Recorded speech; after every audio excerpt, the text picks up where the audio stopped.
very successful first wave control of epidemic from March 2020, which came up to about July 2020, which we were able to really control, but within a lockdown and a strictly enforcement of restrictions of movement.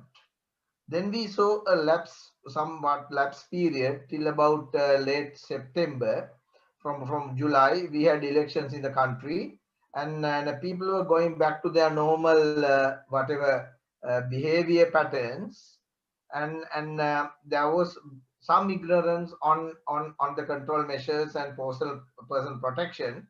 So we finally saw in early October a second wave or a line of infection coming, which we were not able to contain up to now. So we have gone almost for 6 months with the second epidemic, I would rather say, the wave that we are still battling. So the first thing which I would like to tell is that during the first epidemic, the control measures and the second epidemic that we are still facing are totally different because of the way that we have approached. At the very beginning, nobody knew much about the disease. It was a totally new thing, and there was nothing else to do but to close down the country, stop all the educational activities, stop almost most of the economic activities, and that was how it was tackled. But it's not possible to run a country like that for long term, and there are positives and negatives, but there are more negatives when we are going to close the country for long period, which we experience very clearly.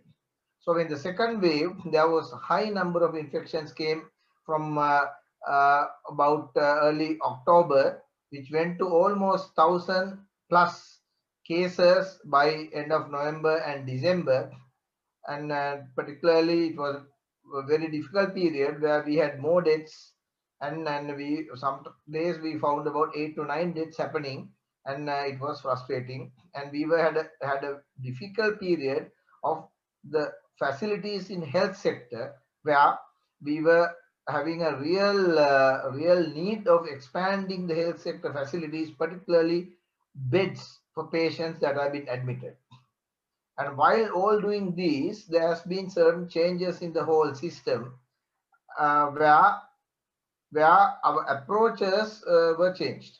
Particularly, the approaches that we were applying for Western Province, Colombo District, Gampa and Kalutara, and the rest of the country. We saw that there is less incidence of cases in rest of the country, where for economic and other reasons we need to open up those areas and to have a try to get a fairly normal life. But I would say no, not normal, actually it should be new normal, but to an extent where we could sustain a low number of cases but still running the country productively. And when you are looking at educationally, opening the schools and running schools, particularly in those districts apart from the Western Province.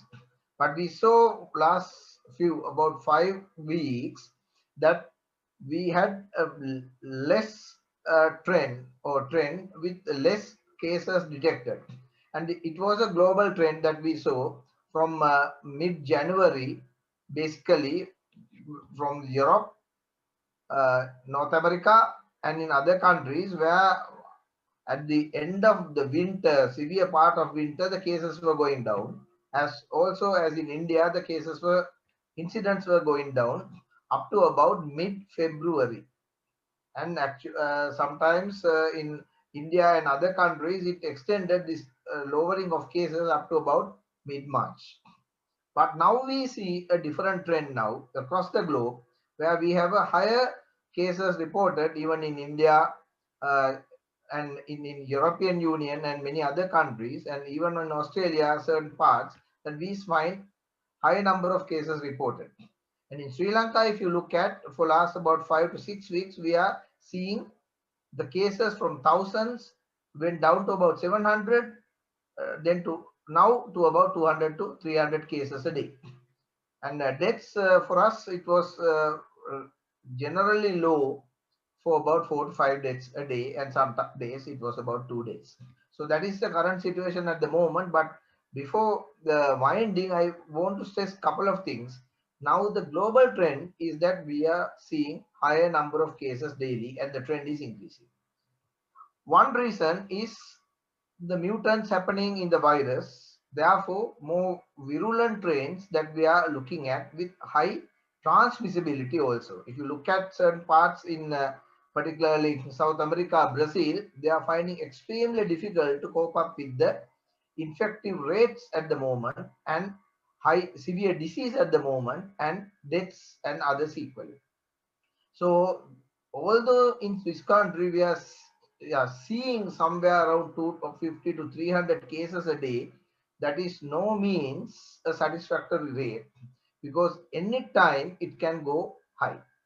Particularly because of when we start schools last month, end of last month in Western province, while we are having still cases and the celebrations and the Aurudu is coming, and you when you go out, you would see that people are again ignorant as we saw during August, early September days last year.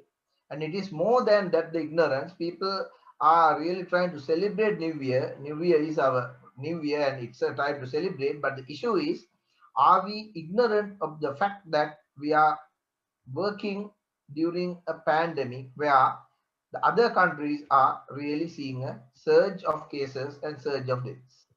So we have to be very careful because school children, whatever said and done, children less than 20 years are in school, we don't still have an effective way of immunization then, even if we get enough vaccines. Secondly, there are teachers, majority, even in Western province and other places, definitely are not immunized. And only the first immunization dose has gone, second is yet to come. And the health professionals is likely to get it after the New Year, after the 19th of April. So we have to winding. I'm telling three things for all of you to actually think about. First one, infection rates in the rest of the world is picking up again. New variants are coming, which are more infective. Thirdly, new variants are more virulent as we see. And still, we do not have a cure for this. And next one is that we are opening up and opening up in a time in schools where the celebration time is already we are stepping into. And people are ignoring or ignorant about the precautions. And if you go out, every one of you know how ignorant we are, not only on Colombo, even in suburbs. So all this has to be taken into account when you are looking at education, and we need to make sure that our education continues in school without any problem. To do that, the environment and the enforcement of general precautionary measures has to take place as soon as possible. And I personally feel that we can see high number of cases by beginning of May or middle of May. The way people are behaving, way the movements are happening, the way people ignore preventive measures, and the amount of basically movement and contacts we are having at the moment. I will stop here for as the beginning of this webinar. Thank you. Thank you, Ishak. So, in summary, what you are highlighting is that we cannot afford to be complacent. And that is one very reason that we want to have this webinar and discuss the way forward and what are the possible challenges. Yeah. And before we move into the next presentation, now the participants, you may be having some queries and clarifications, which you can send through the chat. And sometimes our presenters might provide inputs in the Sinhala as well, national languages as well, from time to time for the benefit of everyone. So with that input, we'll export the next presentation. Now, during this time period, during last 1 year, there was school closure. I just got a different experience for the school children. Most of the time schools are closed and they had to get used to the online learning, another different experience, and then the increased screen time. So all these things might have led to a lot of psychological issues for children. Now I would like to invite Dr. Miru Chandradas, who is a consultant adolescent psychiatrists have done a lot of work on the mental health of school children to discuss possible psychosocial and psychological issues related that might have affected the school children. Over to you, Dr. Nuru. Thank you, Professor Indika Karnatilaka and OPA for taking up this valuable topic. First of all, from our child and adolescent psychiatric clinics all around the country, and from the data we have from the Sri Lanka College of Child and Adolescent Psychiatrists, there's a clear increase in children in the school age presenting with increased symptoms of anxiety. During the COVID period, this increase in anxiety is due to many reasons. One reason is their inability to meet up with their friends and continue with the play and enjoy usual things that children enjoy, as well as anxiety due to a lack of access to online teaching and inabilities in understanding and difficulties in comprehending some of the essential learning skills that are required for school education, as well as economic difficulties in parents have led to this increase in anxiety. As in many South Asian communities, when our children are anxious, they usually present with physical symptoms. 8-year-olds, 10-year-olds come up and say they have a headache or they have abdominal pain. When they are consulted by a doctor, it is said that, okay, nothing is wrong with you. There's no abnormal physical findings.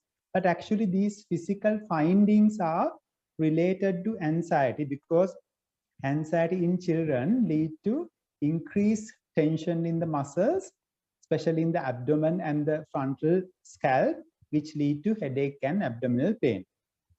Then there was an increase in problems in vulnerable children. So who are vulnerable children? Who are attending schools, mainly mainstream schools, children who have mild to moderate inattention and hyperactivity. So they have difficulties in keeping concentration, keeping the focus during the school hours, but due to the presence of the teacher and help of the peers, they are able to maintain their focus. But during the COVID, when they have to face the online learning only by themselves or with the support of maybe a grandparent or a parent, they are unable to maintain the concentration, and the parents are frustrated, and that have led to increase in presentation of learning difficulties during this period. And after the schools have recommenced, many children who are facing very standard exams, especially the ordinary and advanced level examinations, present with a lot of anxiety and confusion that they have missed so much of academic activities, and they are finding it so hard to adjust to the new circumstances. Also, because our education system is extremely exam driven, so our education system is not competency driven, it's exam driven. Because of that, many students are in a limbo. They are quite anxious of how their academic activities will be covered, whether they will be able to complete their curriculum.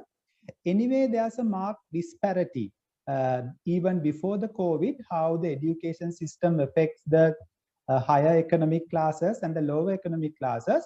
But due to the COVID, because of the internet access and the availability of electronic equipment, have markedly increased the gap between the two economic classes when it comes to online classes, because some of the parents have been able to afford individual online classes, but then on the other hand, some parents have not been. In the intermediate phase, in the aftermath of the initial first wave, we saw many kids coming to the clinics with internalizing symptoms. When we say internalizing systems, that is mainly children who have anxious and avoidant temperaments, who are quite anxious in school setting, coming up and saying that they don't want to go back to school, presenting with school refusal because they have been away from the school for a long time and do not want to return to school because they have lost the rhythm of life. They have lost the rhythm in returning to school. So we will see in the future the impact of missing social emotional learning during the COVID period. Yes, during the COVID period, some schools were able to maintain lessons, but the social emotional learning kids obtain from school by playing with their peers, seeing the face of the teacher, singing songs, drawing pictures, that social emotional part of education we have missed. So the delay in opening of closures, especially in the Western province, will highly impact the lower socioeconomic classes, especially in the Western province, in a negative manner, and we will see the consequences in the personality development, character development, and adult psychological problem in the decades to come. So thank you very much for inviting me to contribute. That was the thing I mainly wanted to highlight today. Thank you very much, Dr. Miuru, for highlighting all those challenges and what are the possible implications and how does it affects different socioeconomic categories in an unequal way, because these inequalities are one of the serious concerns, and research has shown that the COVID doesn't affect everyone in the same way, and those who are underprivileged are the ones that are affected most, and same applies in education also. That's one area that we wanted to discuss during this webinar and identify what are the way forward, how we can minimize all these negative implications. And so it's challenging. So now Dr. Veera Singh mentioned that we need to be cautious. At the same time, Dr. Miuru was mentioning what are the challenges and what are the negative implications of keeping the schools closed. So how we can combine two together. Maybe now we can listen to the experiences from the schools also. We have several representatives from different schools in Sri Lanka. Let's listen to the deputy principal from one of the leading girls schools in Sri Lanka. අපි දැන් බලමු ලංකාවේ දැන් පාසල් කොහොමද මේ තත්ත්වයට මුහුණ දීලා තියෙන්නේ, මොන වගේ දේවල් ඒගොල්ලෝ ඒ අය ක්‍රියාත්මක කරලා තියෙන්නේ කියලා. මම දැන් ආරාධනා කරන්න කැමතියි විශාඛා විද්‍යාලයේ නියෝජ්‍ය විදුහල්පතිතුමිය වඩ කල්නි සූර්යරච්චි මහත්මියට ඒ විද්‍යාලයේ විශාඛා විද්‍යාලයේ කොහොමද මේ තත්ත්වයට මුහුණ දෙන්නේ කියන එක සම්බන්ධයෙන් එතුමියගේ අදහස් ප්‍රකාශ කරන්නේ. ඔයෝ මිස් කල්නි සූර්යරච්චි. අපිටත් අර ඩොක්ටර් කිව්වා වගේ සෝෂල් පාර්ට් එක නම් මිස් වුණා. ඒ වුණාට අපි දිගටම Zoom team app එකෙන් කරගෙන ගියා. ඒ වුණාට ටෙස්ට් වගේ තියපුවාම ළමයින්ම මාක් කරලා ඒගොල්ලන්ගේ ෆීඩ්බැක්ස් ගත්තේ අපි. අපි තව ඉවෙන්ට්ස් කීපෙකුත් කරගෙන ගියා.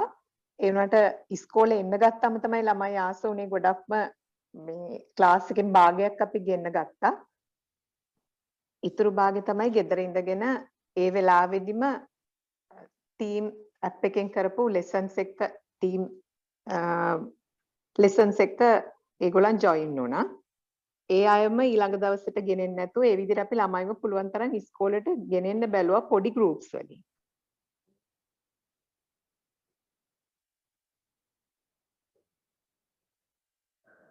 Thank you, Ms. Surya Purman. So basically the experience at Visakha Vidyalaya seemed to be that try to bring the children to the school, but in smaller groups. So you can try and avoid the overcrowding. Isn't it, Ms. Surya Purman? Yes. Yes. And also to use maximum use of technology like the Zoom and technology, so that those who are at home also can follow the same lesson while they are at home, and next day when they come back to the school, other group will stay at home and follow the lessons to the technology. So that's a good example. Maybe now I will invite to Mr. Pasan Vandasekara. He is the chairman of the BOI, the director of BOI. So has done a lot of active work with another leading boys school, that's Royal College Colombo. Maybe you can speak about what we have tried out at Royal College Colombo, and also maybe how the BOI can help, like the new technology, telecommunication, to reduce the different inequalities between different schools. Because if you take Royal and Visakha, that was the most resourced and largest among the largest schools in Sri Lanka. But unfortunately, like Dr. Miuru mentioned, the children from underprivileged communities, from smaller schools, they are the most disadvantaged. So how can maybe BOI can help, or the entrepreneurs can help to reduce these inequalities? Asanna, would you like to contribute? Yes, I'm sorry. I'm just traveling in the car, so slightly dark. I'm not sure I can be seen, but nevertheless, thank you, Doctor, and I concur with the views expressed by the personalities who have expressed their views before me. There has been a significant social disruption, and my heart goes out to especially those who were in grade 13, who missed out basically probably their best year in their school life. The sports men and women, or the boys and girls who would have played in their final year of in the respective sports that they represented school, something they would have worked towards their entire school career, or large part of their school career, want to spend, make memories with their friends in their final year. But nevertheless, we have tried to maximize that interaction. For example, I know for a fact that we encouraged all the sports to carry out fitness activities online. So every day, or almost all 5 days of the week, I have seen quite a few sports carry out fitness activities, and for example, very specific sports like basketball, water polo, etc., carrying out simple skills-based activities like ball handling techniques, etc. So it's far from what ideal, but that is one of the things that we've tried to maintain that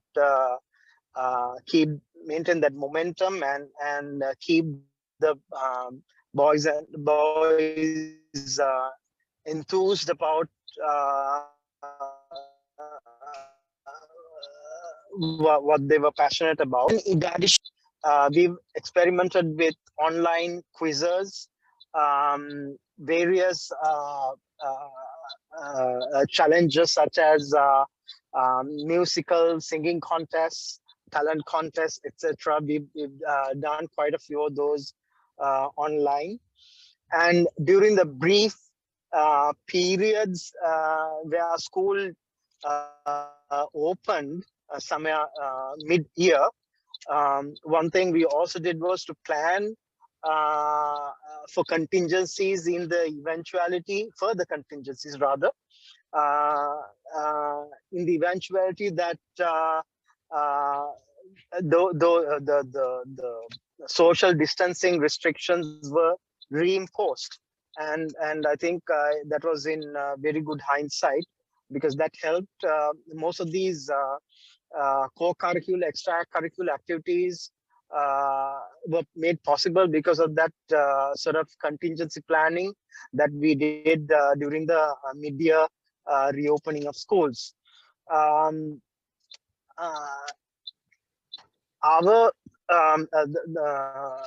school is quite, at a reasonable advantage due to the fact that quite a few of the students come from, at least 40 to 50% of the school students come from a background where they can afford technology at a household level. So the participation rates were significantly higher thanks to that. But I'm not sure how such a scenario was possible with some of the rural schools where the level of access to technology and level of disposable incomes were lower. But in a way, where the choice was given to the respective schools to open it up, especially where the class sizes were smaller.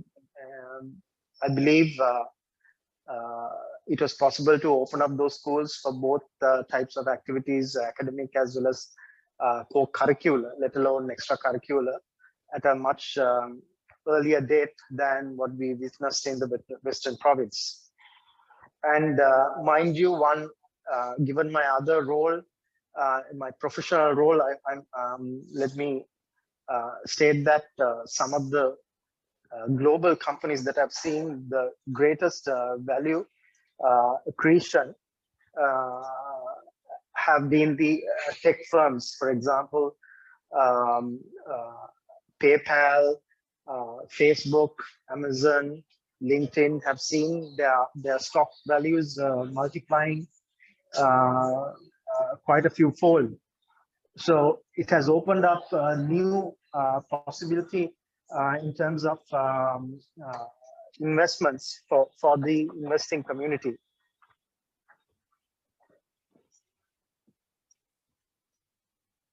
That's it from me. Thank you very much, Mr. Pasanwan. So for your valuable input, and probably hopefully you may be able to use your current role as the Director General of UI, maybe to find out maybe different ways and attract some entrepreneurs who might be able to help in reducing those social disparities also. And thank you for highlighting those different challenges as well. Now, we have seen, heard about Sri Lanka, what has been happening, the challenges. Maybe it's time to learn about what's happening in the other countries also. I would like to invite a very important guest from Singapore, which is Ms. Avril Tay, who is the Deputy Principal of Southern International School of Singapore, who has many decades of experience as an educationist. And she will tell us how Singapore has adapted to the new normal situation in their school education. Ms. Avril, over to you. Thank you very much, Chairman. First of all, I'd like to say thank you to the committee for inviting me. Now, as you know, in Singapore, the schools here, I've been very fortunate to have had the support from the government in terms of how they control the number of cases, okay, that have been happening over the world. So because of that, we were very lucky to have had a very short, relatively short lockdown period last year of only about 3 months, okay, after which we had a very quick school holiday given to the school students to give them a relief from all the online learning and education that was going on. So actually schools in Singapore managed to reopen in the end of June last year, and we have remained open until now. So if you're asking what were the challenges that we faced, they were tremendous, of course. While the education system in Singapore has actually been regularly doing online practice, okay, with students, there is something known as an e-learning day. This has not been very regular until this pandemic happened, and then everyone had to switch to the online education platform every day. So that was a little bit stressful initially for the teachers and parents as well as the students. So the challenges actually, how we handled it was really on the ball. We had to do everything right from scratch. Okay, firstly, everything that was done in school had to change. We had to look at the health aspects of the students, both physical and mental. So our student counselors all have to ramp up in their ability to handle the students who are facing, maybe a bit of mental stress in how they are having to see their teachers forever online on the computer. Then not to mention the staff as well, because staff's mental health also needed to be considered. They are not only under the stress of having to do the online lessons from home, they have their own families at home as well with them. So sometimes finding the right time and place at home to even do their online lessons was also very challenging. Okay, then the physical infrastructure of the school. We had to change quite a lot to the classroom setups because there had to be safe distancing. tables were put further apart, at least 1 meter. We had regular wipe down routines with hand sanitizers and alcohol wipes. Okay, this is done at least twice a day. And then not only that, we had to incorporate our corporate services for cleaning to come in and clean the classrooms very regularly, at least at the end of every day. And then the physical infrastructure also involved the school canteens because we couldn't let the students crowd. So we had to make sure that there was ample space for canteens, and even seating in the canteens. Also, we had to make sure there was safe distancing. And then lastly, the physical infrastructure for the exam venues. Okay, very much like Sri Lanka, we also have a lot of emphasis on the exams, but we also get to keep things safe for the students. So when the students came back to school, we had to ensure that was safe distancing. But during the lockdown period, we had to switch from, of course, paper-based exams to having online assessments. Okay, so e-assessments was something that was very new and not the easiest thing to do, because teachers not only have to conduct the quizzes for the students online, they would put up certain things like we would use Google Classroom, or we would have Zoom platforms where we could question the students online. Okay, but assessment, of course, can only be limited somewhat, okay, because we couldn't like do a sit down paper exam base, right? So most of the assessments were basically via quizzes, okay, that were done online. Right, then the other challenge we had was, of course, the IT structure. Many schools, of course, we have students from fairly well-to-do families. So in terms of the devices that they had to do their online education, the more well-to-do families could provide their own children with the devices. But for those that didn't have, for public schools especially, the government, of course, had to step in and assist. Okay? But my school being a private school, we didn't have this issue. So we left it to the parents to provide the devices for the students, okay? Whether it was a handheld mobile phone or whether it was a tablet or a laptop, they could find their own. So that was slightly less of an issue. Okay, then the challenge was again with the teachers. Not many were familiar with online platforms. Okay, we had to move to the kind of curriculum which we refer to as home-based learning. So in this home-based learning, we had to use a lot of e-learning platforms, for example, Google Classroom, yes, and we had Google Meet and Zoom lessons as well. So teachers also had to familiarize themselves with using such software, okay? Because some had certain preferences, like Zoom over Google Meet and so on. Lab experiments was a huge challenge. Of course, there was no more physical lab experiments that the students could do, so teachers had to switch to finding online replacements, such as simulated lab experiments that are from online resources, or find databases which the students could use in order to still do their analysis. My school is an IB World School, so we offer the diploma program where there is quite a lot of emphasis on coursework. So the teachers actually had to become a little bit more creative. Yeah. So what were the opportunities? One of the opportunities that we have developed in this new normal situation is actually we are moving towards blended learning, okay? Meaning that we are going to blend IT into the classrooms in a sort of hybrid way. While we still have face-to-face lessons, we are going to increase the use of more IT. So in other words, within the lesson itself, we could have students who are present in class as well as students who are at home. Perhaps they are on stay-home notice or quarantine order or sick on MC and unable to attend school.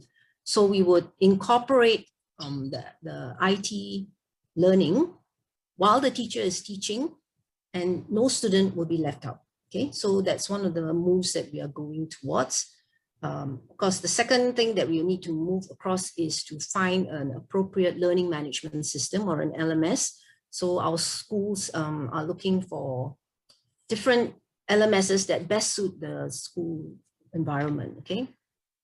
So I think maybe in Singapore, our situation may be a bit different than Sri Lanka, but definitely one of the things that we will really have to ramp up is both teacher or the teaching staff capability and competency, as well as the student engagement, okay? Because as what your psychologist had said, psychiatrist had said, mental health is a very, very real issue that we have to work with, okay? So in any school, we got to make sure that we bring together the school counselors and the student development teams to support the students during the learning process. I hope this helps. Thank you very much. Thank you very much, Ms. Aurelite. And you have highlighted a very important point that we need to support the teachers also, and not only the students, but teachers also, because they are also facing a totally new situation, very unfamiliar. So how can we support, and how can we support them to get the students? So it's a very important point, in addition to what you have mentioned about adhering to the preventive measures and also use of new technology like simulation. So thank you very much for sharing this experience, and hope you can stay with us till the webinar so that others will have a lot of questions related to how things happen in Singapore. Yeah, sure. Not an issue. Thank you. So talking about technology now, we have from the Rupahini Corporation, we have the head of the education unit of the Sri Lanka Rupahini Corporation, Mr. Chandasiri Thabavita with us. And thank you for joining us, Ms. Thabavita. Can you tell us how the electronic media can help the education sector to face this new normal situation, and also especially help those who are underprivileged? What are your inputs? What are your plans? Or do you, Mr. Thabavita?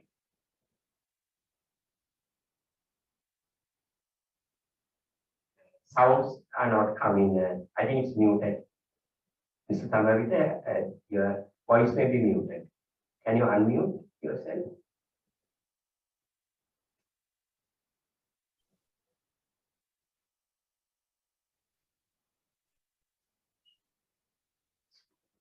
Still it is muted.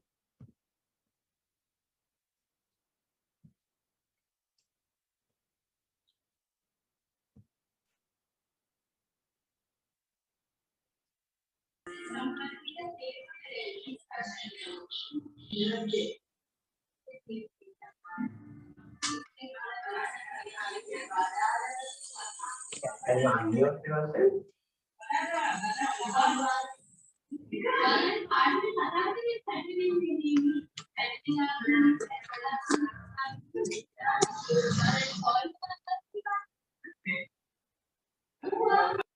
Can others mute their mic? Can others mute their microphones, please? Mr. Thabavita, can you unmute yourself? It is your microphone is muted.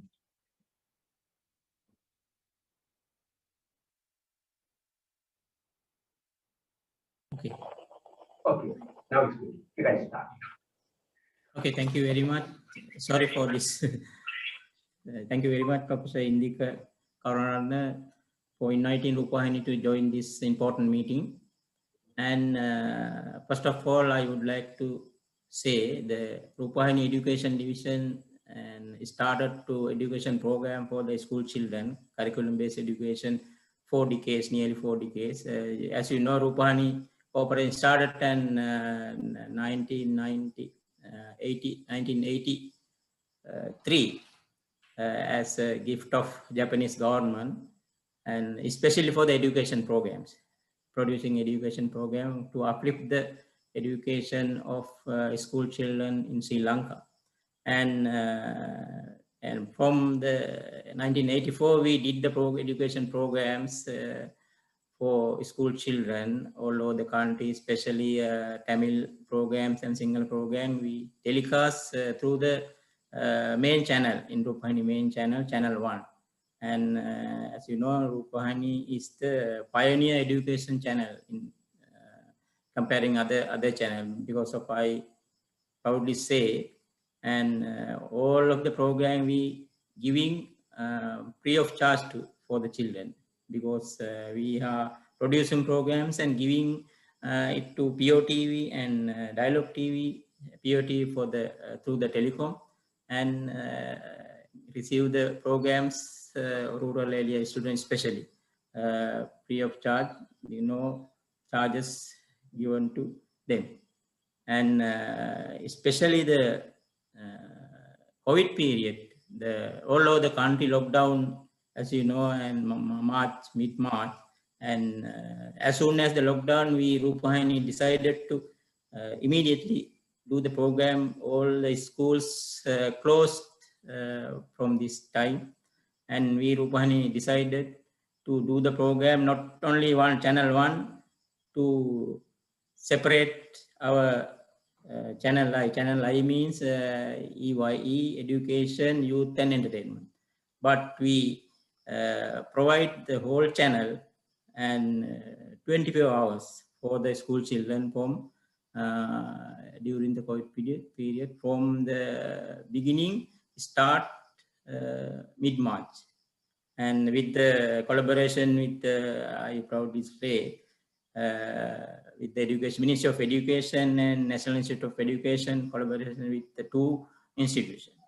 And special trained teachers, we started live programs from 1 p.m. to 4 p.m. And after that, we started especially for the Tamil speaking people, students for the North and East, because we have 12 terrestrial transmitting stations all over the country, and main station and Piduruthala 75% coverage from this station, and other station Kokaville and Palali transmitting station. The Palali transmission station cover the whole Jaffna Peninsula, and Batiklo and other Trincomalee students can receive from the Palali and Kokaville stations. And then we started the programs through the channel I from 4 a.m. early morning, and ended till 12 midnight because of the school closed down, and especially for the rural area student, we do the program, and we combine effort. We combine channel I and Netra channel. Netra channel, we telecasting program for the Tamil students and Tamil people, and we Rupahani channel I especially producing and telecasting the sports program. But this COVID period, we decided to both channel combine and started to do the program for the benefit of the school program. We the Rupahani education programs, we experience producers, and we say that the help National Institute of Education and staff and the experienced teachers join all together. We produce education programs in our studio, Rupahani studios and National Institute of Education studios. Both facilities we utilize for the school children, because I know personally the rural area students, there is no online, they have no, the parents, they have no money to buy the smartphones, and also the face this, the big problem is there is no signal for the children. Some, I know that some students will climb the mountain to get the signals for their smartphone to get the online class. And Rupahani is very, very, very important Rupahani programs for the students this COVID period to cover these lessons also, because and very, very popular programs we producing and telecasting for the year 5 students. We are doing the Nanamihira programs, and very, very popular among the students, teachers, and parents, especially for the during the COVID periods. And now our 3 channels, our channel 1 from early morning 5 to 6, 1 hour, we telecast 5 weekly 5 programs for the benefit of O-level students, and channel I and Netra combine 2 channels produce programs and telecast from 4 a.m. to 12 noon, midnight, for the benefit of the Sri Lankan students, especially Sinhala and Tamil speak students. Thank you very much, and I will join another time if you give us to explain. Thank you, Mr. Chandrasuri. Already there is one question, and thank you for highlighting what Covey Corporation has been doing and your potential to serve those who lack facilities in different areas. Just one question, what's the percentage of houses that has a TV, a working TV in Sri Lanka? This question was coming from the audience. I think relevant to the equity and the disparities. What do you think? In your opinion, what's the percentage in Sri Lanka?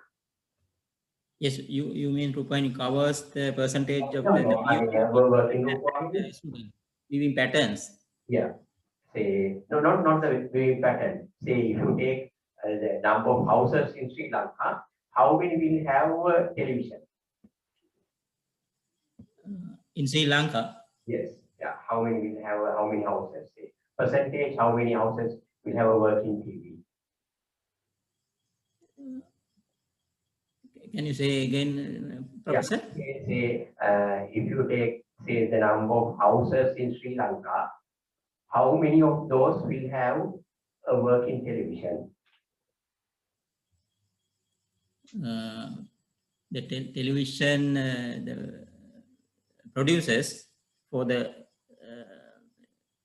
you mean the no. May I ask the question in Sinhala? This is Arjuna Manamperi. Yeah. Yes.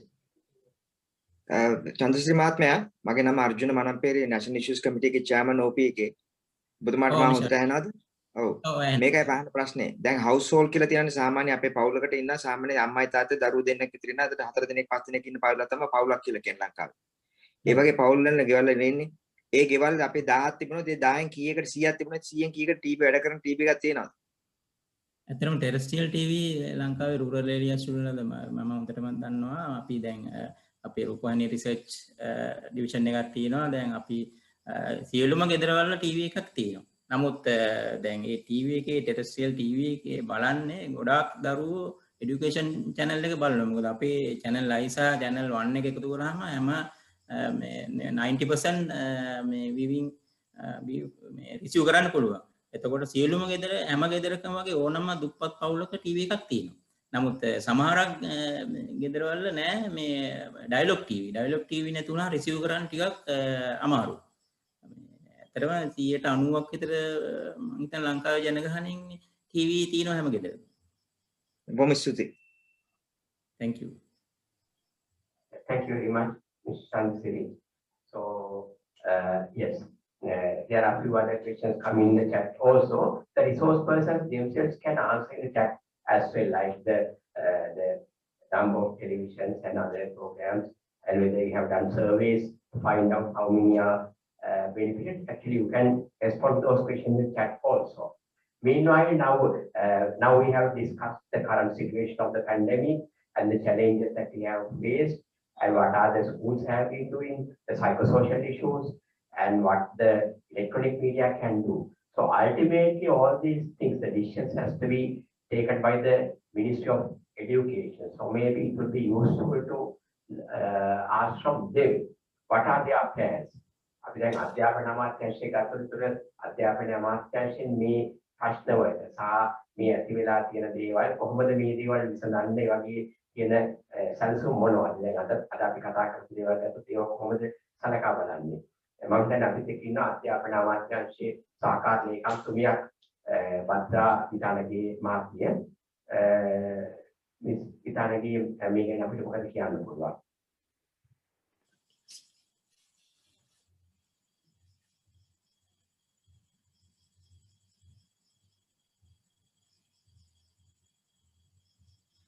බද්දා Vithanage Ayodhya.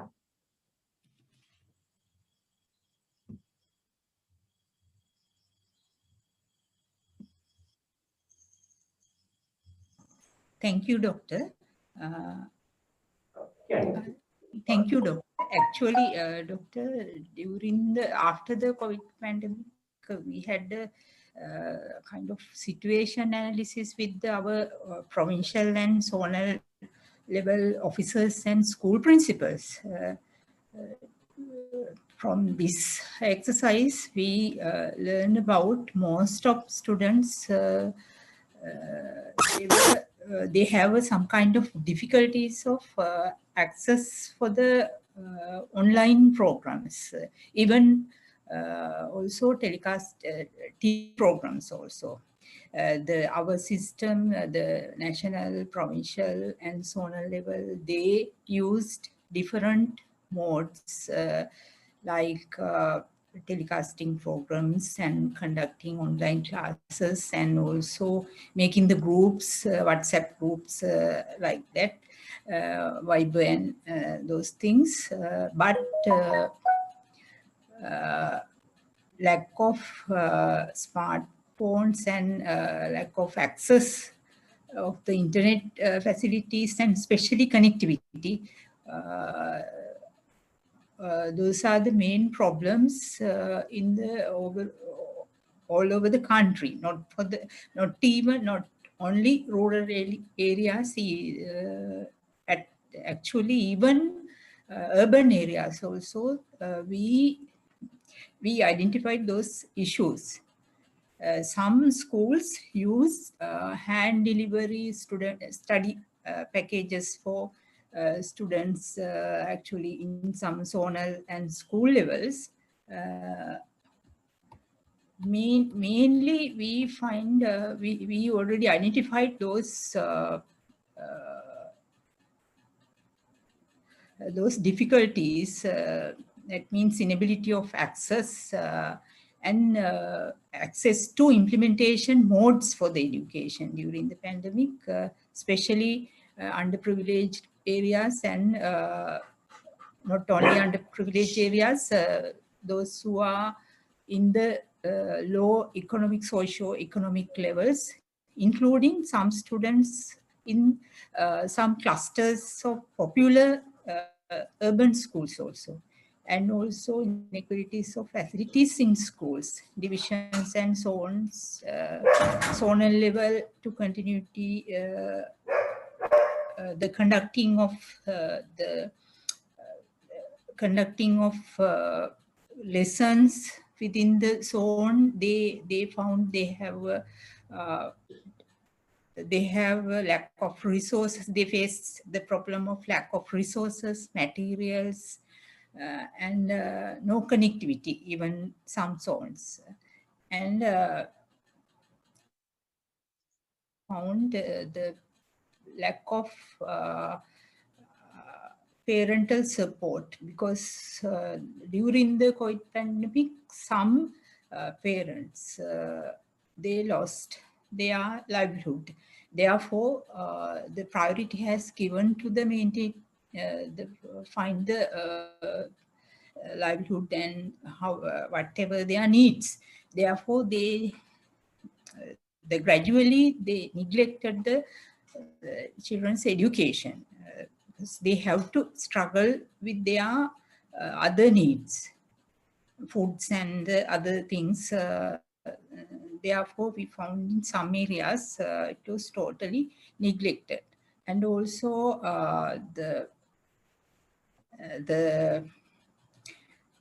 providing although schools provided the lessons through various modes, but there was no feedback to the students because the lack of the interaction among teachers and students. And also the teachers, it was difficult to find the teachers in the rural and some other areas to conducting online classes, because of most of them are in Western Province and other urban areas. They located in those areas. Then other rural and other some provinces, they had to face the lack of problem of lack of teachers to conducting the lessons. But some schools, we can see that some schools, they used, actually we make the connection between some schools in Jaffna within and also in some schools in the plantation sector to the conducting using teachers, Jaffna Tamil medium classes. They conducted online classes for the plantation schools. We can see some kind of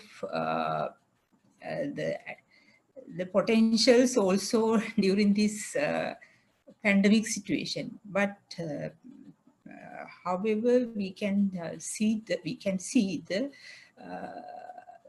it was very seriously affected to the students' education, especially the primary education.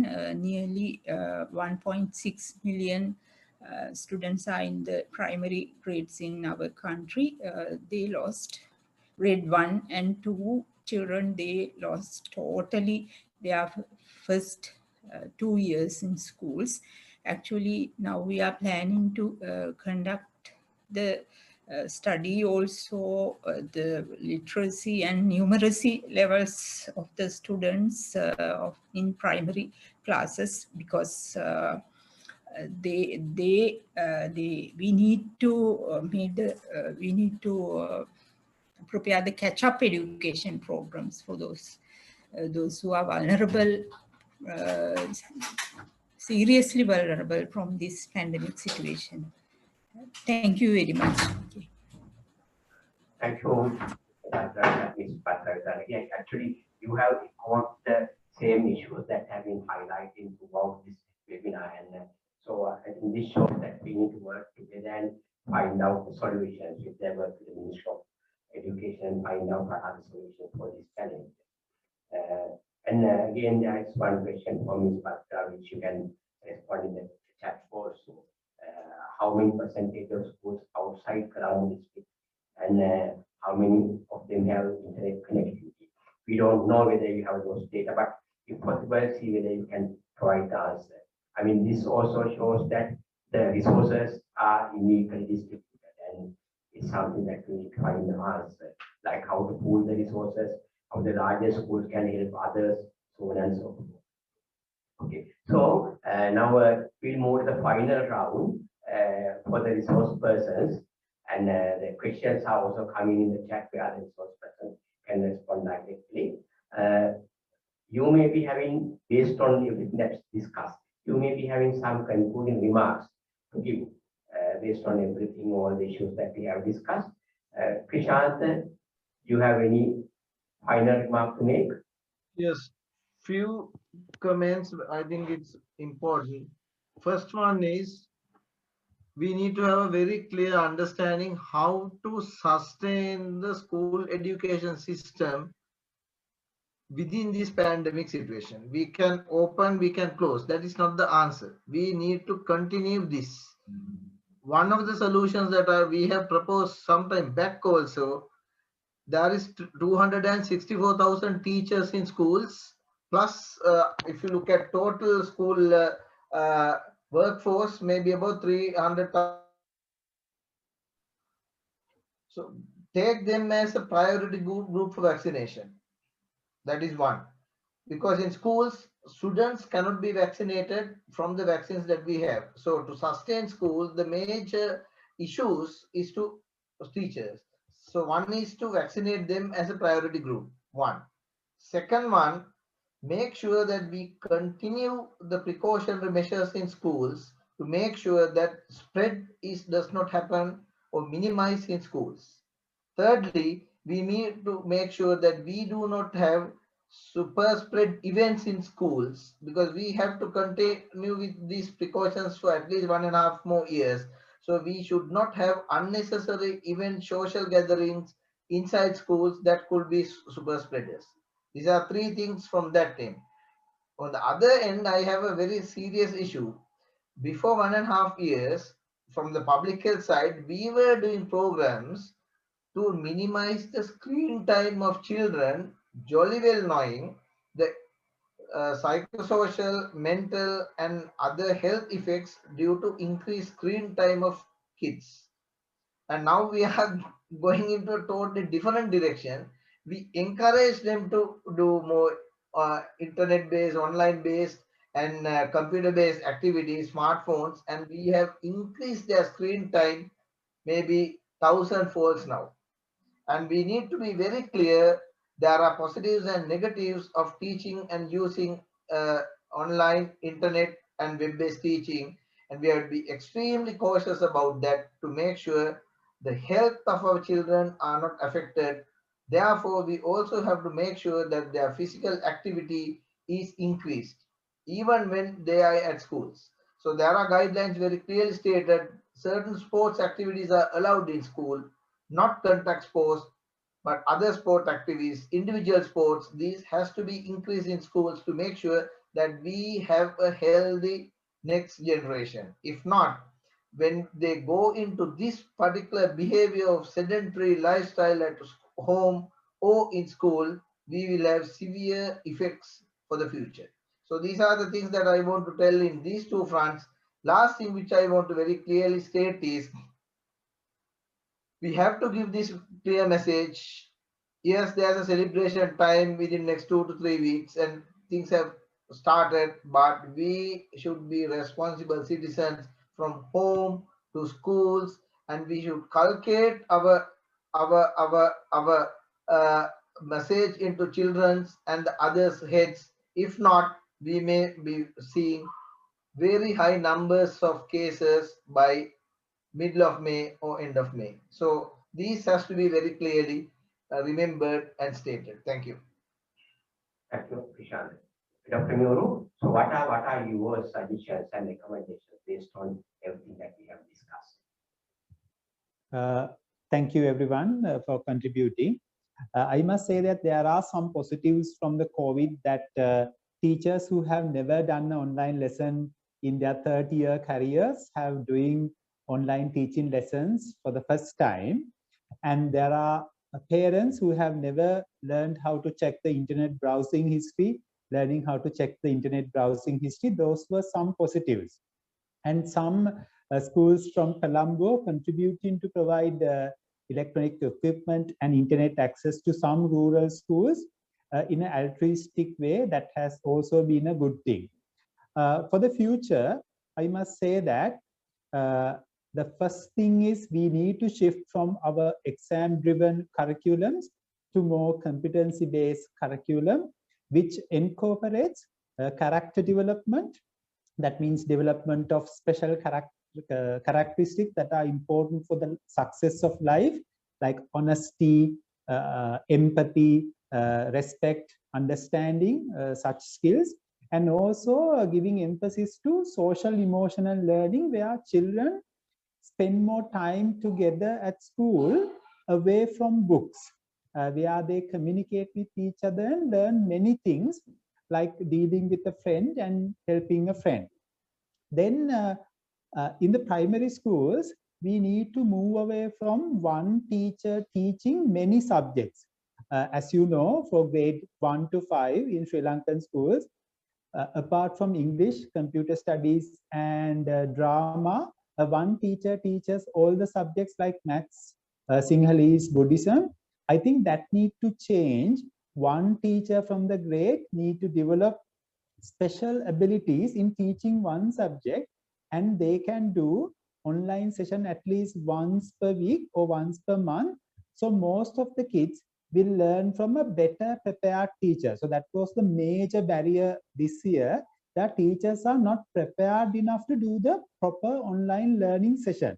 So if one teacher is given the task to teach one subject, that teacher will attain a higher competency level, so they can teach and have more prepared online sessions. So that are a few of my suggestions for the future. Thank you, Dr. Muru. Then Mr. Thambavita, what are your suggestions? What more solutions that you can suggest? You can unmute and Or anything to be added?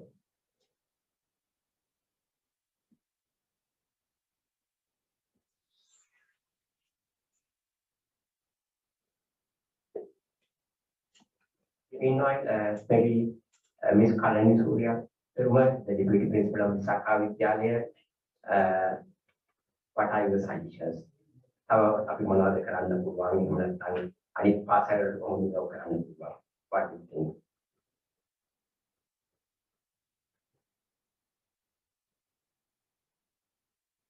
Ms. Surya Perumal? Yes. How can we help others? Yeah, what more can you do based on what we have discussed today? And yes. We have resource persons. They can conduct Zoom lessons, and they have technology also. We have technology also. Yeah, so we can give technological support and resource persons. We have special teachers. Yeah, so I mean that may be one way forward, like how the bigger and more resource schools, like the Colombo larger schools like Untitled or Visakha, so that is the other schools that could be something to consider. The education ministry also would like to consider maybe the technological support or maybe online lectures, sharing the lectures with other schools. Those could be good opportunities to reduce the inequities. For example, if you can share your online lectures with other schools, that might be one way to reduce the inequity. Yes. So yeah, and what are the suggestions now? Because every year we have listened to a lot of things, lot of issues, challenges. Some are similar to Sri Lanka, Singapore, and some are very different. What are your recommendations or suggestions? It's very hard for me to make a recommendation here because we understand that there are great differences in the economic classes of the parental backgrounds, and not only that, sometimes cultural issues also can come into play because Singapore is of course a multicultural country. So we have, issues also handling students who come from different backgrounds. And my school being an international school, we also have to handle students coming from different countries as well. So in this respect, I think, not that it's a suggestion, but there are things that the schools need to look at, okay? And that is, when you design certain curriculum, the curriculum that you all are designing has to suit, of course, firstly, the environment. Now, I've seen some of the comments. Yes, there's a lot of issues with internet connectivity. And then there is the lack of ability of the parents to be able to support the children. They may not even know what their child is supposed to be doing. Then, of course, there are the mental issues behind it. So because of all this, when you all decide on which curriculum you all want to move, if it's going on to an online education platform, then you need to find a suitable mix of curriculum that can match that level of engagement that the students can be involved in. Because if the students are very rural countries in that rural regions, so that kind of setting may require, a different approach to how you're going to design your curriculum. So I do agree that sharing of resources between schools is one way to cut down on having to have too many different individualized curriculum designs. Okay, so that is one aspect which I fully agree. And even within our international schools here in Singapore, we have networks of schools that do a lot of sharing in between. Because we are a little bit more homogeneous, being international schools, maybe we develop almost a similar curriculum here. So I hope that that will help you all. Yeah, definitely, because I mean the differences and disparities, that's the biggest challenge that we face, and how we can customize the approaches in those different areas to make sure that we reach the equality. Ms. Bhadra Vithanage from the Education Ministry. So what are the kind of say points that you can take from this discussion? Maybe the Education Ministry can consider. Yes, Doctor. Actually, we think we can't predict about when we can come to the normal situation. Therefore, however, we need to think about the children's education. Our responsibility is to no one left behind. Therefore, we suggest to implement in school and out of school blended alternative modes. Depend on the necessity and the resources. That's why we are suggesting provide school-based grant to the schools, the preparation of their own ways using their resources, and also the students, those who are do not have access to their schools, they need to direct to the closer schools to their residents. And also we need to think about other type of community-based program or whatever alternative programs, because some areas we have a problem of teachers, shortage of teachers. Even this is not like Western province. Even Western province, in some areas we have a problem. This problem. Therefore, we need to think about using new technology for reaching all vulnerable groups and support to schools. There's some kind of strengthening their capacities and identified new ways, new programs. This is our suggestions. Thank you. So, I mean, obviously there are no easy solutions. That's why we need to get together and discuss the different approaches and support each other. Now we are actually coming to the close of this very important webinar. Before we conclude, can I ask Engineer Adina Manamperi, who is the head of the National Issues Committee, also to make his concluding remarks, followed by Dr. Alit Wijetunga, who is the past president and also keen interest on education, to provide their concluding remarks so that that would make it complete. Engineer Adina, what will be concluding remarks from you? Thank you, Doctor. Should I go first? This is Arjun. Yes, please. Yeah. Thank you, Professor Indika. I think it appeared to me some of the key presenters have not come today, right? The Secretary to the Ministry of Education, etc. Yeah, they right. That's okay. But I think even the presenters who presented stuff was very useful. Only thing is, my suggestion is that we would like to get some real statistics. I posted some statistics. In fact, Mr. Chandrasiri was correct. There's about 95% penetration of TV in each household. That is true. But the internet penetration is about 30% in Western province, and in many other provinces, it's a lot less. So that is something that we need to study. And I would like to convey the message to Ms. Bhadra. I will convey my email address to you, Ms. Bhadra. But I like to suggest overall to all those who have done something about this situation to begin the process of gathering data, because Sri Lanka does not have statistics. There are 10,000 schools, and I think almost 9,000 of them are outside Colombo Western Province. And I go to them on a regular basis, and they don't even have slippers. Most of these children. In fact, I went to Venapo school recently, and a Kurunagara school, they don't even have slippers.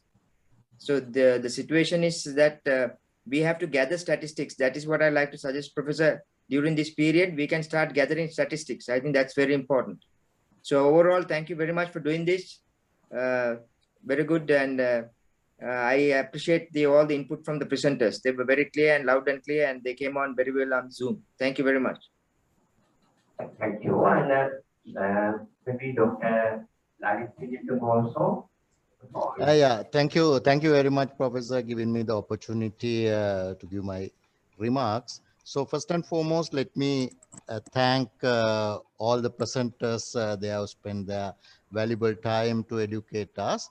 So one thing, all in all, I feel, I don't say sorry. So then I feel the education department and the Rupohaini Corporation, they will have to do a thorough survey about the underprivileged students and the underprivileged families. So I think Ms. Badra, if you are interested, we can submit our report that we have prepared for education systems. It has very clearly indicated how we can help the students. So we have proposed that we can have centralized places in rural areas. So then Rupohaini Corporation can help to provide technical support and also the data. So SLT and the other private service providers, they are willing to help. And also we propose to identify the best teachers in the particular subjects all over the country. So they can deliver the respective subjects. They can deliver the respective subjects. So then the entire country, they can get that they all privileged to listen to the best teachers in the country. So it's a suggestion, Ms. Badra. So, Yes. so if you can give us the opportunity, we can give you the descriptive suggestions, so that we have already proposed to Dr. Sunil Navaratna. So thank you very much for everybody, especially the moderator and the chairman of the education committee. You have done a good job, Professor. So if you can continue the same dialogue for few months. So actually we have already completed 1 year of pandemic. So I don't think that we are late, but we can do a lot of things. The OPA is in front. Thank you, Professor. I wish you all the best, and our team, and also the president of the OPA and the team for their organizing of this nature of very important session. Thank you, Professor. Thank you, Mr. Lalit. I would like to request, please share the information what you have. Definitely, the professor will convey. You are interested for a soft copy or a hard copy? Soft copy is okay. I can share our situation analysis also with you. Please, we'll start the communication. Yes. Thank you very much. Thank you. Certainly, that's the idea. I mean, we'll be sharing this video recording and also the summary of this discussion with all the stakeholders, because what we want is to start this as a platform to start this dialogue, because we don't expect all the problems to be solved within one week. That's not going to happen. But this will be a good starting point to have a good, meaningful dialogue with all the stakeholders. I can see another very important person in the among the participants, WHO Special COVID Representative and the past president of the Sri Lanka Medical Association, Dr. Malita Pepon, who has done a lot of work related to in the status of rural areas in the country. Dr. Pepon, would you like to speak a few words?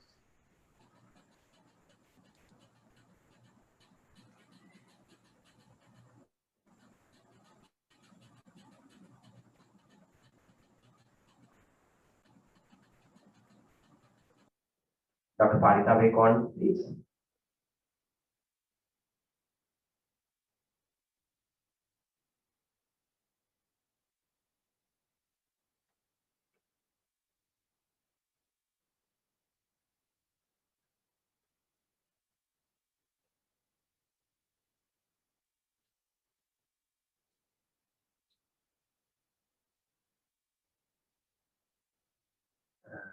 Meanwhile, Dr. Kirti, any brief remarks you want to make? No, simply I just want to thank you, and what I feel that we should continue this exercise for some more time. That is the most effective thing. That's all. Thank you. And then maybe I want to ask from Engineer Anirudh Singh, the chairman of the Career Guidance Seminar, to provide his coverage. You can make this.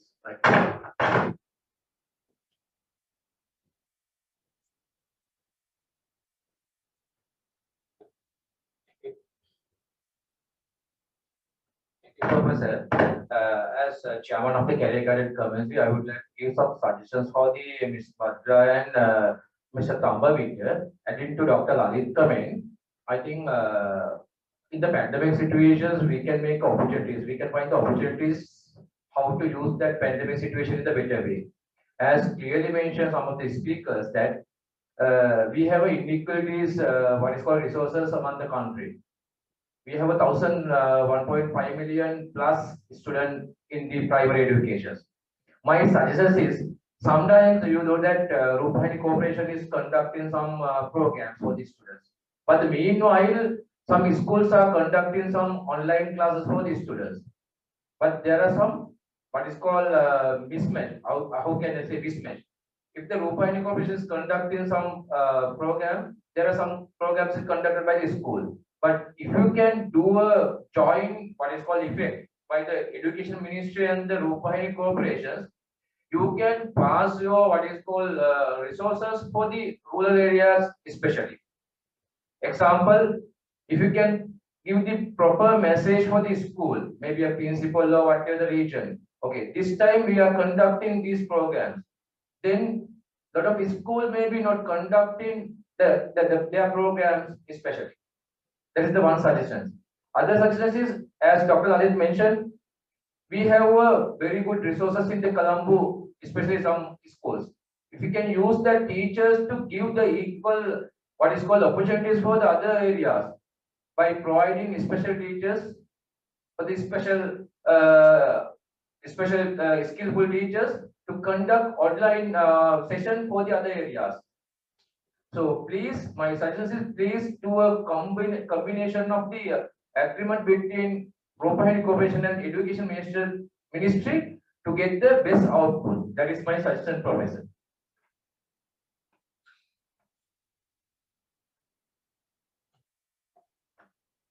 Thank you. And to conclude, I would like to invite the President, Engineer Shant Selva, to make his remarks.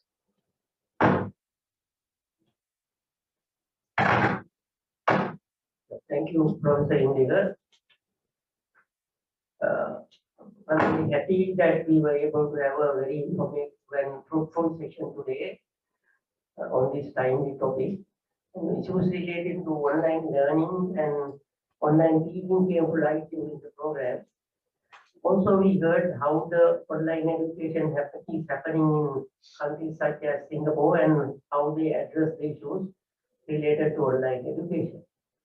I hope our decision makers in the education sector would be able to consider the difficulties faced by our students and particularly the teachers and take steps to iron out the issues as much as possible for the benefit of our students and teachers. Let me conclude saying a big thank you to all the erudite speakers who participated in today's webinar and also appreciate the efforts taken by OPA3 Standing Committee in organizing this timely webinar. Over to Professor Indica to propose a vote of thanks. Thank you very much. And now it's my present duty to thank everyone who contributed to the success of this webinar. And first of all, I would like to thank all the resource persons for sharing their very valuable expertise and experience. This was an extremely valuable session with a lot of ideas coming up. Professor Manoj Veerasinghe, Dr.